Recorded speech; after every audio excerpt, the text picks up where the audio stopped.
Hey everybody, welcome back to Race of History. We're going to get into part 14 of the Hannibal series, and this is going to be out maybe a little bit earlier, but about the same time as the next Sabaton History video. I skipped the Sabaton History because I was feeling not very good, so I'm going back to pick it up now. So it'll be on Carolus Rex. That'll be the Sabaton History video. That'll be out a little bit after this Hannibal video comes out. I'm still working on the two-part Swedish and English version Sabaton song, so that will be out, I'm not sure, probably early tomorrow, A Lifetime of War. I ran into a little bit of a snag editing it, but I'm figuring it out. It should be out soon, but with all that being said, here we go. Hannibal by History March, Part 14. This is the Second Punic War. Let's get into it.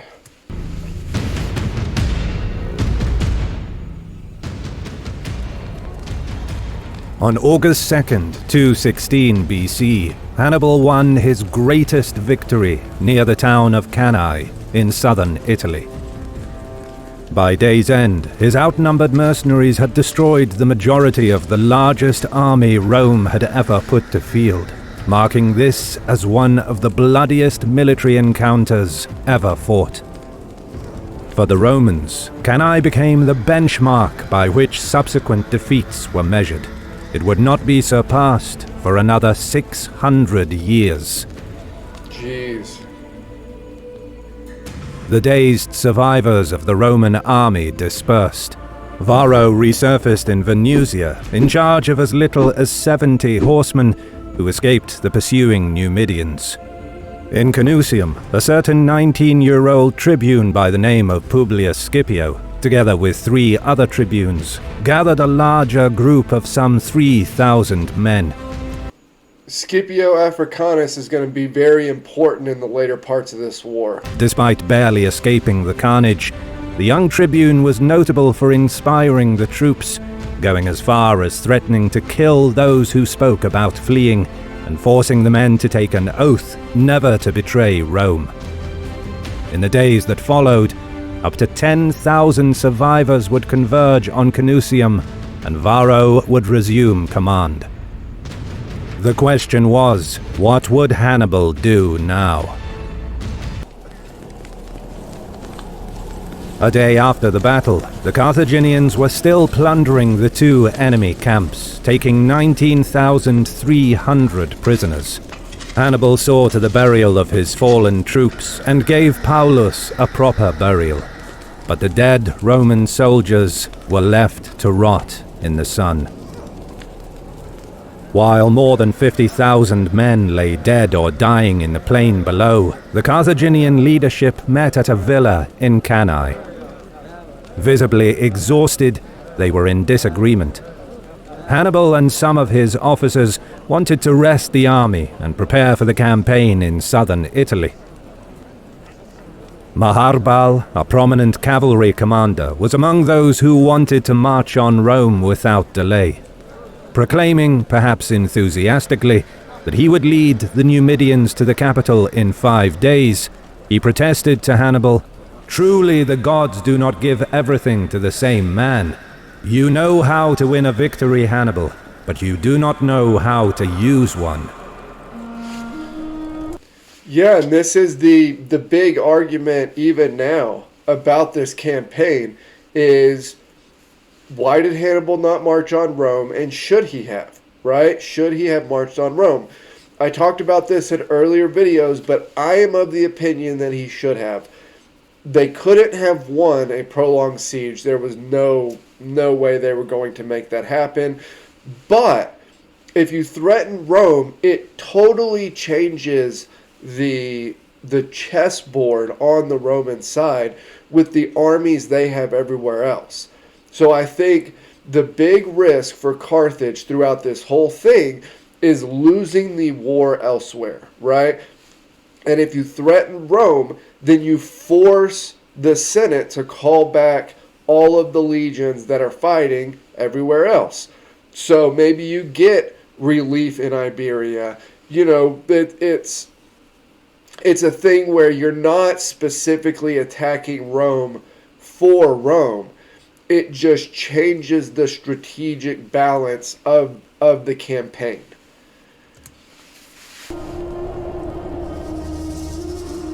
Whether or not these words were truly spoken, the reality was that Rome was 400 kilometers away.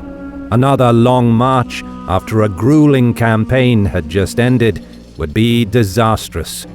Furthermore, the Senate adopted emergency measures to raise 4 legions in the coming weeks. Criminals, slaves, and boys as young as 16 or 17 were conscripted. While insufficient for a pitched battle, these troops would be enough to man the walls of Rome. Praetor Marcus Claudius Marcellus, previously tasked with reinforcing Sicily, was now sent to bolster the confidence of allies in Campania and wait for the wreck of the army of Cannae to join him. If he were to march on Rome, Hannibal would be placing himself between 2 Roman armies and would need to fend off relief forces that the Senate would muster over the coming months. To overcome the enemy's vast manpower, Hannibal had hoped for reinforcements from Iberia, but thus far the Scipio brothers had kept Hasdrubal at bay. Worse, Carthaginian Senate's planning and logistics left much to be desired. Troops in Spain and Italy were mostly paid by the Barcid family Silva. Very little financial support came from Carthage itself thus far.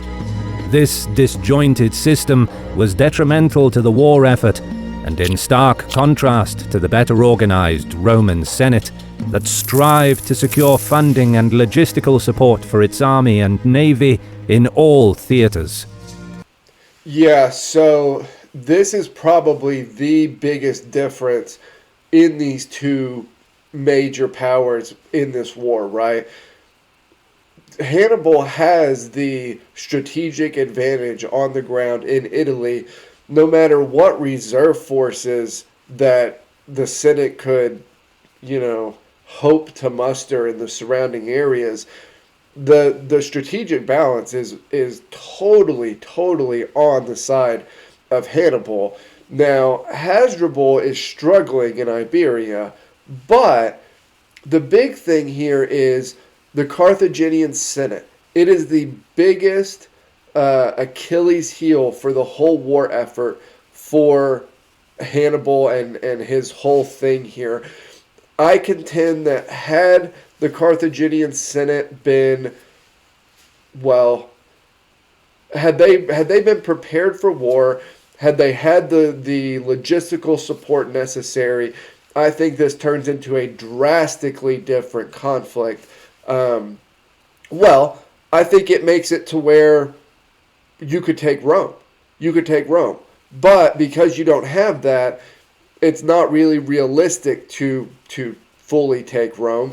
And so you kind of have to play with what you have. But the Carthaginian Senate is a huge Achilles heel for the war effort on the Carthaginian side.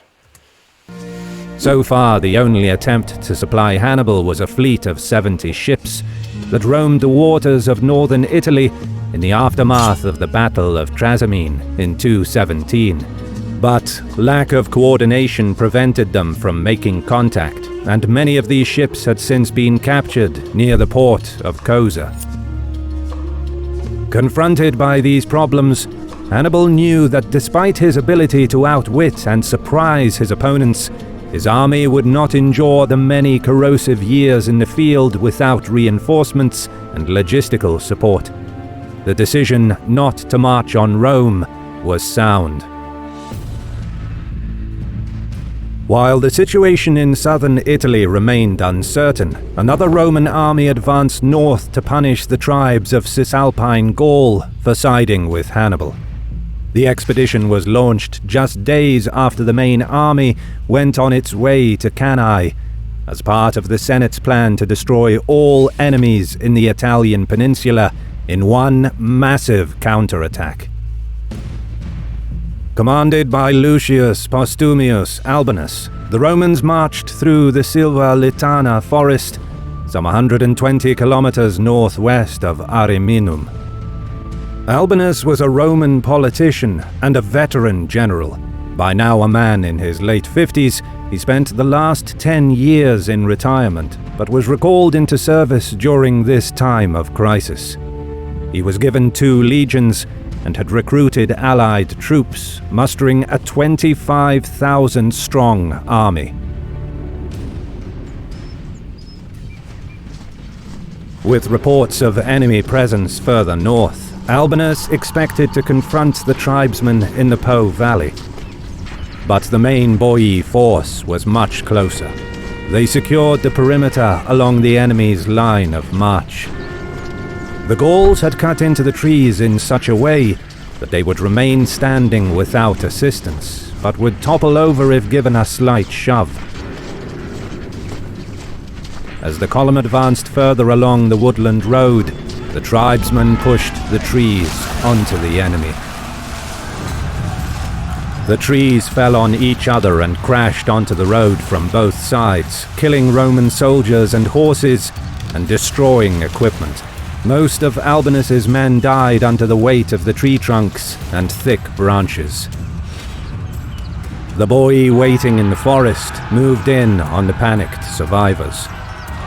Roman resistance was fiercest in the vanguard, but elsewhere the encounter became a one-sided slaughter.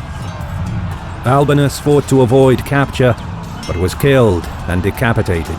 According to legend, his head was later taken to a Boii sacred temple, where the skin was scraped off and the bare skull was covered with gold. It was used as a cup for drinking by the tribe's high priest. A contingent of Roman veterans at the head of the column tried to escape across a river, but were captured by the Boii, who had already taken the bridge over it. Very few Roman prisoners were taken. The Boii also took a vast amount of loot, with the Roman goods handily concentrated along the forest road. Of the 25,000 Romans, only 10 men survived the battle. Jesus.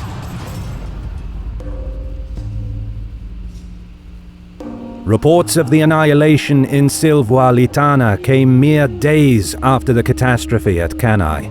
A panic hit the city of Rome. The Senate ordered Yeah, so this is why I think you threaten Rome, right? The whole thing is Rome has seen loss after loss after loss, and yes, they are uniquely situated to be able to survive and handle those losses without the society totally collapsing, which I've talked about in prior videos, is pretty unique for a society at this time period, or going back to the beginning of time. It's just very unique for a society to be able to handle losses of this sort and not totally collapse. But they are experiencing a bunch of losses, one after the other after the other. And so while they're in kind of their panic, you want to have them making as many decisions as they can, right? You want them to make these decisions while they're frantic, while they're scrambling, because the decisions probably won't be the best, right? So if you threaten Rome, they're making rash decisions. You very likely pull armies from other campaign parts of this war, and that's really what you need. That's really what you need, is to get everybody on Italy or on Italian proper soil, because Hannibal is totally wrecking there.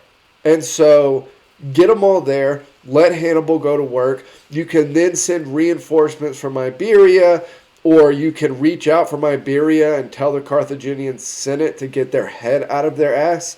But it changes the strategic situation so much. And Rome, being in the position they're in, are forced to make a bunch of quick decisions on how they sustain the war. dials to patrol the streets, open shops, and disperse any sign of defeatism. However, all offensive operations against the Gauls were suspended indefinitely. Yeah. Varro was now sent to levy new troops for the defense of Picenum and Etruria, where he would remain in command of up to 2 legions and an equal number of allied troops for several years. Across the Mediterranean, in Iberia, the Romans fared better. Hasdrubal Barca managed to reorganize his forces after the defeat at the Ebro in 217, and, after receiving a contingent of 4,000 infantry and 1,000 cavalry from Africa, he decided to close the distance against the Scipio brothers. But some of the officers that he punished and imprisoned for cowardice after the Ebro debacle had escaped back to their homes among the Tertessian people. They instigated a revolt and captured the city of Asqua, which held a large Carthaginian depot for grain and other supplies. Reluctantly, Hasdrubal had to move south and abandon plans to advance across the Ebro in 216. All reports suggested that the uprising had the potential for spreading beyond the Tartessi territory. This would destabilize Carthaginian rule in Iberia, damage Hasdrubal's supply lines, and endanger the safety of the rich copper and silver mines that were vital for the war effort.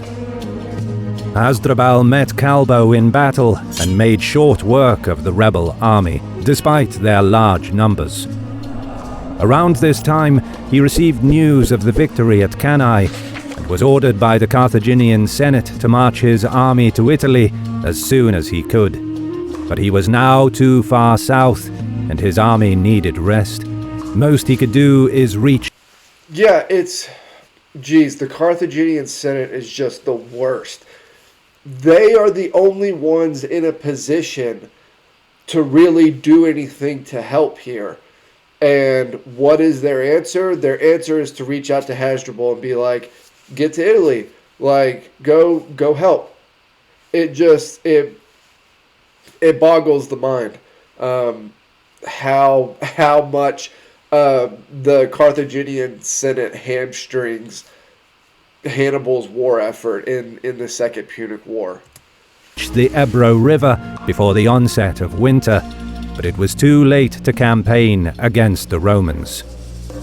For the older Scipios, this was a window of opportunity they would not miss. Previously, except for a brief expedition south of the Ebro, they largely stayed north of the river, weary of Hasdrubal's generalship and the vast resources he had at his disposal.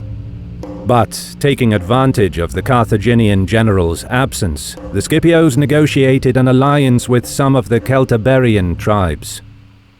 In addition, they enlisted many mercenaries from their ranks and began preparations to push south across the Ebro next spring. See, they're doing what Hannibal was doing, going through Trans and Cisalpine Gaul, right? So it's the same thought process.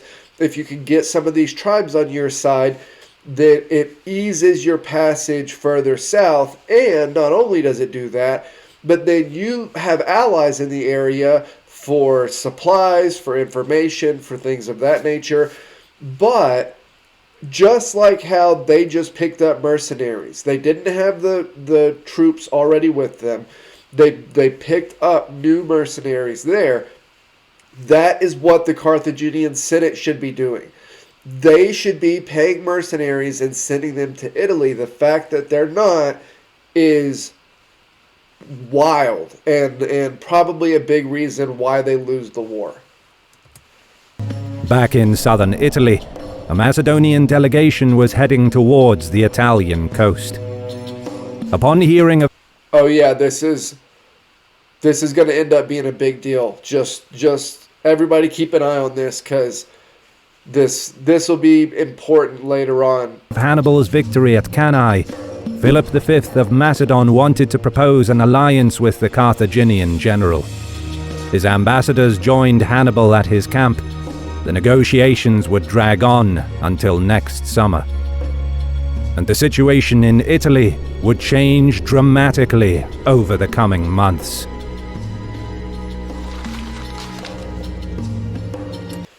Okay, so Rome is not going to take kindly to Philip V butting his head in here. But that was part 14 of the Hannibal series on the Second Punic War. Like I said, later on this afternoon, it should be pretty quickly, I will have the Sabaton history video for Carolus Rex. And tomorrow, hopefully, I will have the two-part video for A Lifetime of War by Sabaton. So, as always, like, comment, subscribe. It really helps me, it helps me get grace the YouTube algorithm. So, help me keep building the channel over here, and I will see you all next time.